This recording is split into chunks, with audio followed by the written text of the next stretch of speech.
The 360 on Energy and Carbon, hosted by 360 Energy. On today's episode, we are joined by Jana McDonald. Jana's background in communication, negotiation, and corporate development in the oil and gas industry has stewarded her passion for integrating her network and client base into the carbon markets. Beginning with carbon trading in early 2020, she identified the lack of credit development for profit within Canada.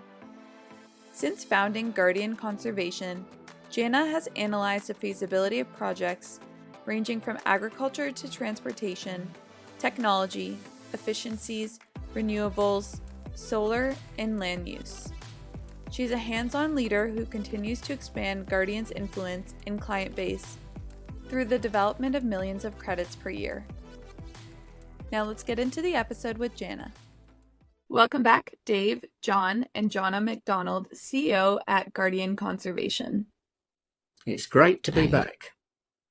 And looking forward to episode 2 for our audience as well. When we last talked to you, we did talk about how you've addressed the issues of poor quality credits and how you've made sure that yours is a high standard, maybe even a gold standard.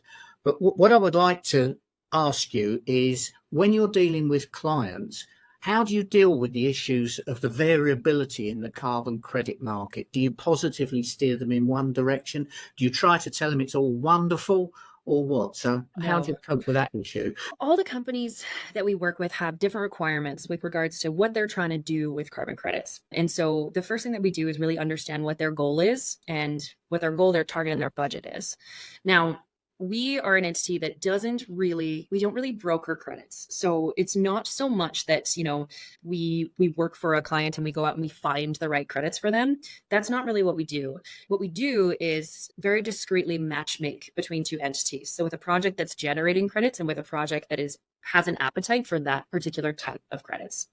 We do quite a bit of consultation to our clients with regards to what are positive avenues to go down and what are some avenues with regards to emission reduction projects that they need to be a little bit more wary of or do additional due diligence on. Any project that we would ever put in front of our clients, we've either usually had, in terms of purchasing the carbon credits from it, we are usually involved in it with a certain degree, or we have vetted that project inside and out, upside down, and we've made sure that it's passed our verification standards. And our verifiers are PhDs, so they're very diligent. Within this market, we see things like greenwashing or greenhushing, and those are two things that companies have to deal with all the time, because specifically with major entities that are, in the public eye, they are either greenwashing or greenhushing. And it's really, in my opinion, unfair. And so everybody knows what greenwashing is. My favorite example is when grocery stores started using green tinted bags as opposed to compostable bags. They were just presenting them as green and hoping people didn't ask questions. The other one is greenhushing. And that's where an entity is criticized for not doing enough when they've done an emission reduction project.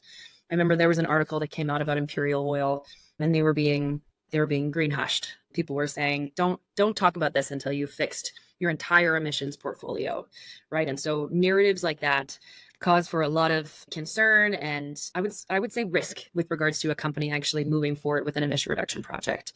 So a lot of the work that we do is identifying which project aligns with the company's goals and why, and what are they actually trying to do, and what have they done with regard to their scope 1 emissions to demonstrate that they're not just offsetting. That's something that we don't do. Is we don't work with a single company that is not touching their emissions whatsoever, but is trying to purchase carbon credits to offset their entire emissions portfolio. It's not really what we do. So we work with clients firstly on optimizations or innovations that they can integrate into their asset or their service offering. And then we identify if those emission reductions don't meet their target or their goal, then we will identify the right project with the right caliber and I'll say genre of credits to meet their needs. And so specifically, if we're talking in Calgary, that's going to be a completely different need for Synovus than it's going to be for Lafarge, than it's going to be for, Cadoodle. Everybody's going to have different requirements. So we try and align those appetite to genre or project. When you find a carbon credit project that aligns with the appetite of the company you're working with, all of a sudden there's a lot more familiarity. When you're talking to, let's say, Synovus about purchasing waste heat recovery credits produced by, let's say Strathcona Resources, that's something that they can be familiar with. I'm not saying that purchase took place. It didn't, not on our books, but that's an example of, appetite and understanding. And so I find that this market is really about familiarity and awareness. So if you put something in front of them that they can understand, you have a way greater chance of moving forward. And in a way that company can be confident in and, talk about and promote. As clients navigate reducing their carbon emissions, how much of a role do you believe offsetting plays in achieving net zero emissions? So this has two different answers depending on which market you're talking about, the voluntary carbon credit market or the compliant carbon credit market. And so here in Canada, we have the Clean Fuel Mechanism or the Clean Fuel Standard. And then we also have within Alberta, we have the tier system. Within BC, we have the OBPS or the BC LCFS. That is so many acronyms in one go. So within the tier system or within the federal system, companies they would be amiss to not utilize those carbon credits. Specifically within the market, we're seeing a bit of a dip in that value within the carbon credits right now. But one carbon credit offsets one tax obligation. And so right now, an EPC or an emissions performance credit within our compliance system is selling for between $51 and $57 on the high end. And so a company can purchase those credits for that amount, and then they can offset their $80 carbon tax. So that's a huge savings. Now, that Canadian tier or federal credit is not going to stay at that price. I certainly don't hope so. I hope it continues to increase and regulate a little bit. But in that case, it is to the company's detriment to not use it. What makes it confusing is when we talk about things like carbon intensity and ESG score. And this is another place where the Guardyan Carbon Management Platform kind of helps to regulate those differences, because a CI score is the carbon intensity of your end product, and an ESG score is your environmental social governance. And it has things that impact like your diversity and your, the cultural and community way. It's hard to describe the cultural and community-based way that you are executing projects. And sometimes those things don't level out evenly. And so then you have to choose which pathway to go down. Are you going to focus on your carbon intensity, or are you going to focus on your ESG? And sometimes using carbon credits to offset your scope of emissions can have a negative impact on your ESG score, but a positive impact on your CI score. So that's incredibly confusing. How do you make the right choice, and how do we get entities who kind of dominate those two sectors, ESG and CI, to see each other and to recognize carbon credits as the instrument that they are? So when it comes to the compliant market, that's the first thing that we do with our clients is identify the areas that they can become integrated into the tier system, into the OBPS, into the federal system, because there are rewards and there are lots of carrots in there if you know how to find them, and lots of things that can allow for actually increased production or continued production of whatever the asset is if they're using the tool the way that it's meant to be used.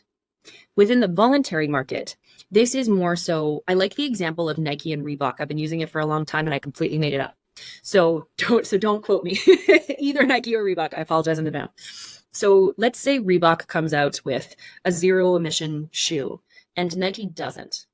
And what Nike is going to see their conscious consumer do is shift towards Reebok as opposed to Nike because of the steps that they're taking.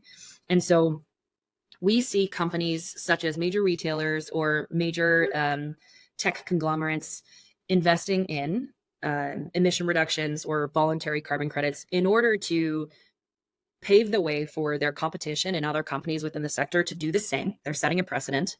And what they're also doing is properly investing in emission reduction projects that allow for emission reductions that they can't generate within their own scope. And I know that was really wordy, but we only have one big blue sky. We've only got one atmosphere, and that is what we are protecting. We are protecting our Earth.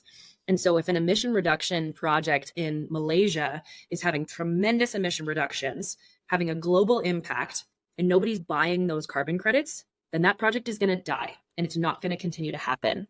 So having a company like Nike or like Microsoft invest in that project by buying those carbon credits, it's going to ensure that those emission reductions continue to happen.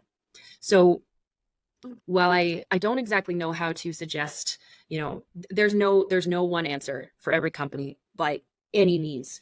Every project is incredibly customized and tailored, but I do think that the right emission reductions or the right carbon credits can be used as a phenomenal tool to increase profitability, increase recession proofness, that's a word for sure, and keep up with what the market is expecting from them. Jana, this is a true story. Actually, I bought Brooks shoes, and then I looked at the packaging, and it said zero emission. And first of all, no one even told me that it was. I'm not sure if I would have changed my behavior in buying, but anyhow, no one even told me in buying it. And then when I saw it, I thought, okay, how real are these real zero? Like that's kind of an interesting as a perspective from consumers. But that I just talking about shoes. I just thought I'd bring that to your attention. So my next question, in what ways do you collaborate with the industry stakeholders and regulatory bodies to improve the standards and practices within the carbon credit market? We have found that when it comes to engaging with stakeholders and when it comes to engaging with regulatory bodies and policy creators, it is not that once you put something forward, that's in ink and it's either yes or no, and you never get a chance to kind of talk about it again. We approach everything with a state of collaboration. One of our mantras is collaboration over competition every time. And the reason for that is because it's the stakeholders, it's our competition, it's policy creators who are the ones that have, we kind of hold the reins. And I think that Guardyan superimposed ourselves into that. We were like, we just picked up the reins as well and started, pushing things forward. So we often encourage our clients that even if there is a policy in place that says, you can't generate tier credits for methane recovery because methane recovery is not regulated within your industry. And then they're going to walk away and say, well, that's it. And our response is to say, well, let's talk to them about it. Let's find out, because this project is viable and it makes sense. And we think it's black and white. And so if the intention is continuous improvement, then let's put this in front of them. And that suggestion can cause fear as well, because there is the thought that once you put an idea out there, it's an ink. That is not the case.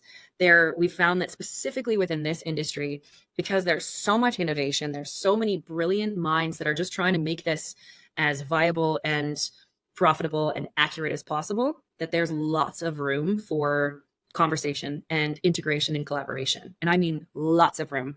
You just have to ensure that you're continuing to be justified in your asks, asking for something ridiculous or trying to generate carbon credits for something that isn't black and white can cause people to become frustrated with you and can kind of negate your name within the industry really quickly.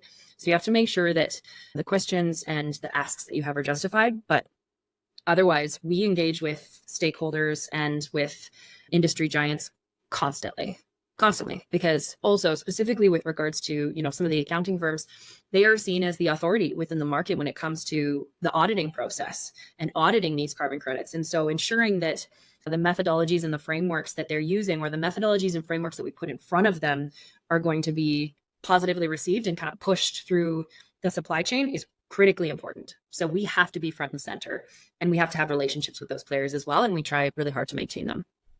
Sidebar, on the regulatory bodies, which can be sometimes problematic, the speed at which things are going, you're typically dealing with provincial, state regulatory bodies. Is that normally who you're dealing with? Yeah, all kinds. Within Alberta, it's typically Government of Alberta, the tier system, the AER, APIA.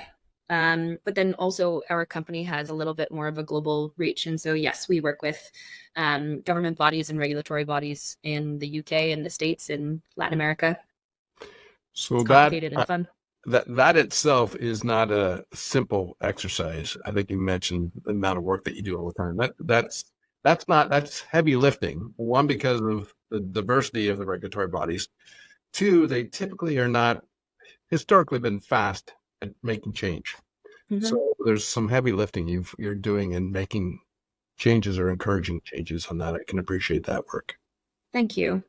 We often try to align with our clients as early as we can, because if we can start, it's the same thing as like an extremely long lead time item, right?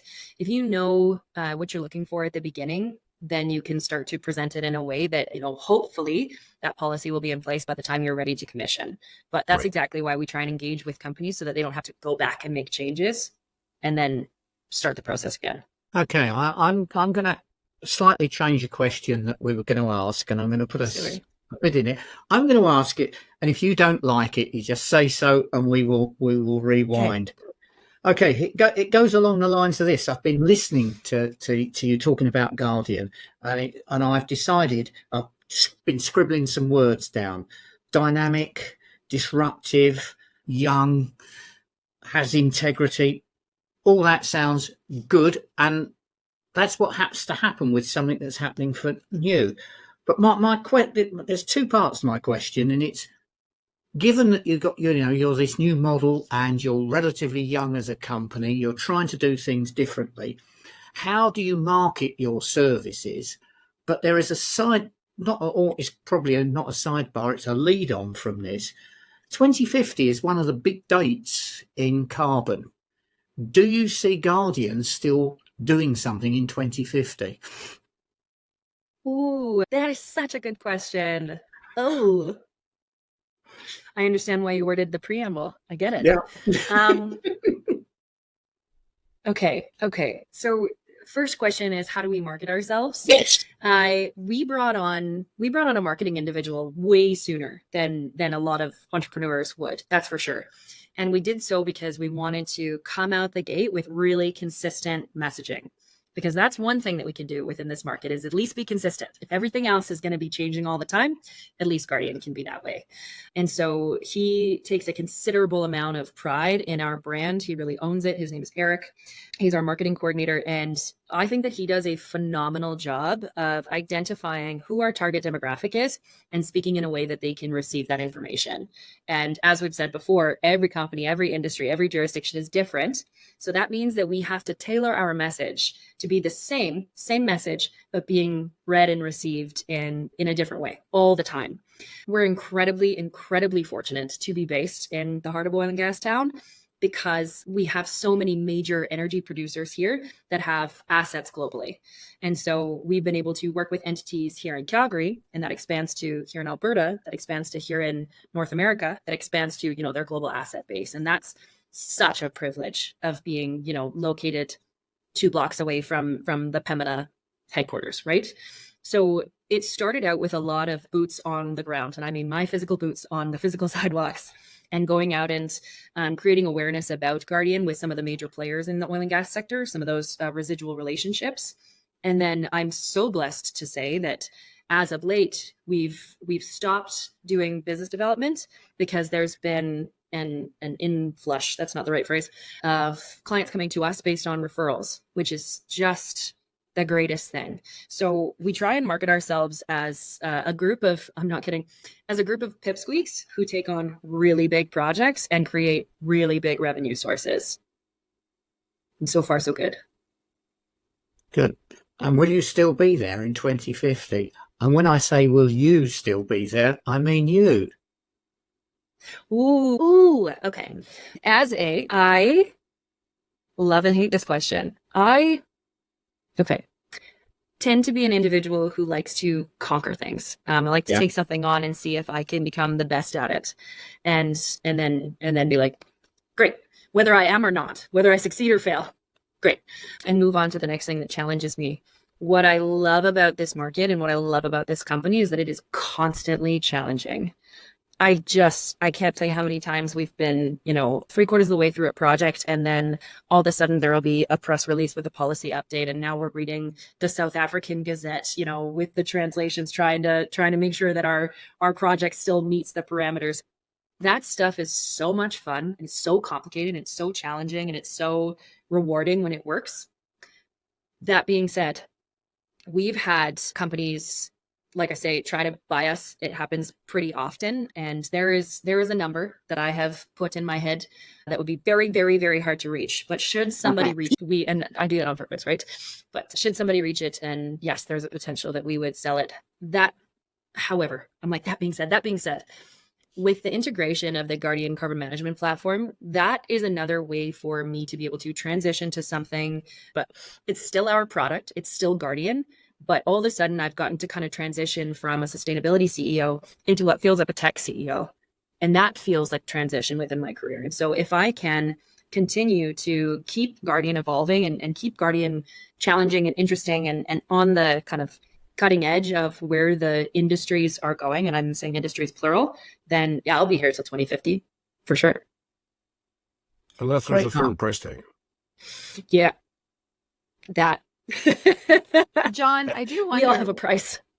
John, was your question about 2050? Was your question more so about carbon credits? Like, are you trying to ask if in 2050 no. we'll still have carbon credits around? Okay. No, Okay, I because wasn't sure. I think that's a whole different podcast of what, and I Yeah. also Yeah. think it may lead into Dave's next question. But I'm just interested. Yes, You know, it does. we this is not for the recall, but we, you know, over the years, met a number of people who've started up and done things, and this is not meant as a criticism or anything. There are people who are very good at starting adventures and then move on to the next one. And that's not to deride what I do. In fact, sometimes you need to know the point at which maybe you say, I need to move away from this and somebody else needs to take it for it to continue and to go forward. So I was just interested from, you know, I think you've done an amazing job of taking on what is, for some people, actually, it's an incredibly potentially boring issue, you know. Oh, that's so funny. What's all that about? I mean, God, yeah. Do we need to be dealing with all of that? No, you have injected something into it, and I'm. It's interesting, you know, just thinking how long you could do that and how long you'd still get a kick out of doing it. Because when you stop getting a kick out of it, that's when to stop. I think the idea that it's continually challenging and changing, you can't get bored. I mean, John, think about what we've been doing. Like, we've been doing this for years, and every day's different, right? Yeah, we haven't stopped. Every day is friggin' different. We're still waiting for a big figure. Exactly. And I'm sorry if I stole part of your question, Dave, but I couldn't resist it. No, you didn't. No, it's great.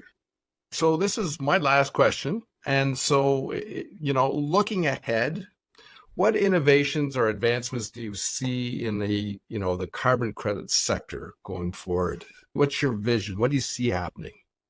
Oof. I think there's going to be price regulation within the voluntary market. And I've read, you know, rumblings that it's going to be around that $40 USD. I think that would be an incredibly appropriate stabilization point.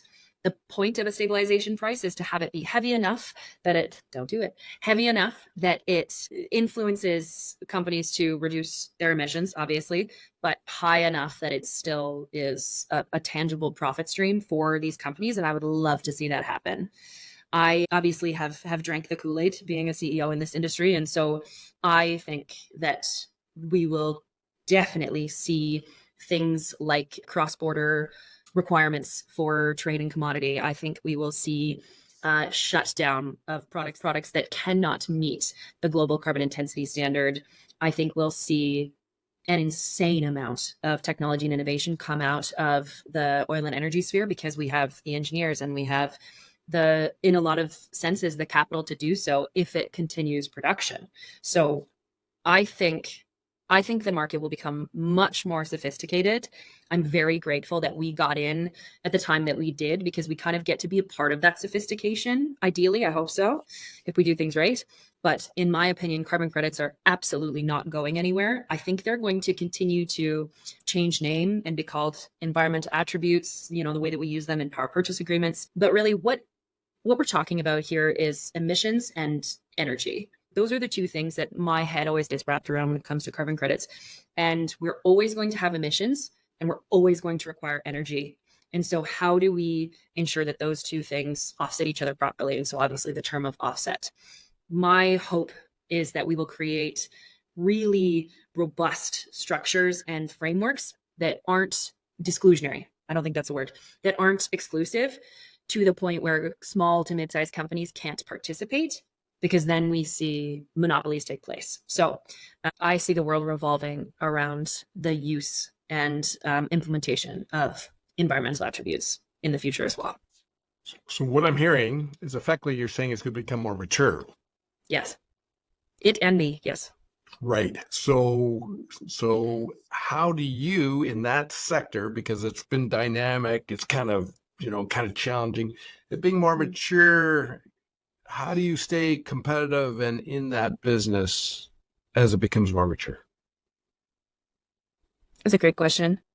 That's exactly why we created the Guardyan Carbon Management Platform. At first, it started out with us wanting to be, have a really strong business model, and we wanted to productize more so than just our carbon credit as our product, not just, but as our products. That's how we started to ensure that, we weren't going to dissolve or fall out if there weren't, enough contracts in line, things like that. But now this platform allows us to do some things that create really great market uptake.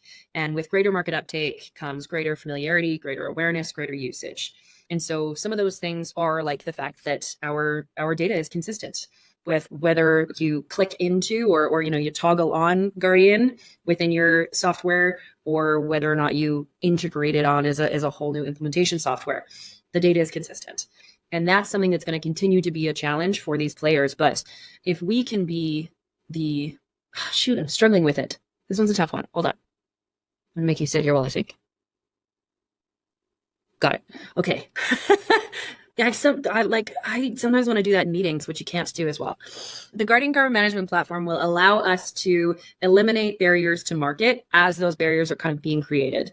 And so hopefully by implementing this software and having a large amount of uptick on it, we will become, again, the authority within the market. We've also chosen really strategic partners who have that namesake, who have that trust and authority. And we're very lucky that we've been able to partner with them. But the Guardyan Carbon Management Platform does things like decreases time to market by multiples. So if a typical project, takes between 18 months and 2 years just to generate, and then you have a 4-year lineup waiting to get registered on a voluntary registry, that project is not going to go forward. And so the Guardyan CMP can knock that timeline, that 2-year timeline, down to approximately 4 months. We can also take a pricing structure that, can be upwards of $2 million. And it can cost $200,000 in order to utilize on the platform. So in that way, we are not only trying to keep up with the market, but we're actually trying to sprint ahead and say, okay, follow us this way. This is the way. We've already done the groundwork. We've already made all of these mistakes. We like to have lawyers and accountants that have been to jail because they tend to know where the line is, and we work back from there, right? So I guess that's the answer. Very good. Thanks for another great episode, Jana. What is the biggest takeaway for our listeners? The biggest takeaway is that if you happen to be watching or listening to this and you are a small to mid-sized entity, that you have as much opportunity to get into the carbon markets and to be a participant as an Amazon and Microsoft or as a major emitter. You just have to find the team or the product that's going to decrease the size of those barriers to entry for you. I would also say that the carbon market is not something to be afraid of, even though you have to have, you have to be able to justify your decisions and your quantifications. The engineers and the subject matter experts that work on this stuff have the same motivation, and that is to have significant impact for our Earth and to create enough profitability that companies can continue to produce and continue to be revenue positive. And so the carbon markets are not going anywhere. Getting in now, even dipping your toes in or educating yourself a little bit, is a great way to start. The Guardyan Conservation website is a wealth of knowledge. I can say that because I'm not the one who created it. Dave, what's your biggest takeaway? I think, we've talked a lot about carbon credits in past podcasts, like as a discussion point, but not in detail. So this actually is giving me a better understanding of like Jana's discussions of how much is involved and who is involved, and it's quite detailed. And so John said, it can be perceived as a boring topic, but actually if you look under the hood, there's a lot of stuff going on that needs to be done to make sure it's real.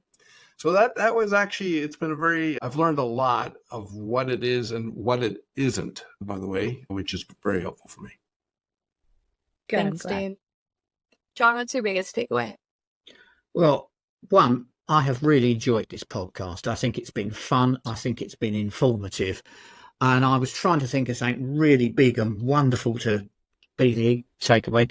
But one phrase you said that I think ought to resonate with us all. There's only one atmosphere. I And one dog. Okay, what kind Dog of dog agrees. is it? What are they? Show and tell. It's a small dog. Yes, it is. Very low. Ah, This is Lacey. I have two Mexican nuts. This is Lacey, and her sister is Jojo. Lacey is a monster. She's just the devil. Oh. She's just the devil. yeah. She doesn't look it. She's a stone. Likes to make herself known. So place work. Yeah, that's dogs. Straight. Yeah. My biggest Yes. takeaway is never work with dogs. On a podcast. On a podcast. No. Yep. No. Seriously. I deserve this.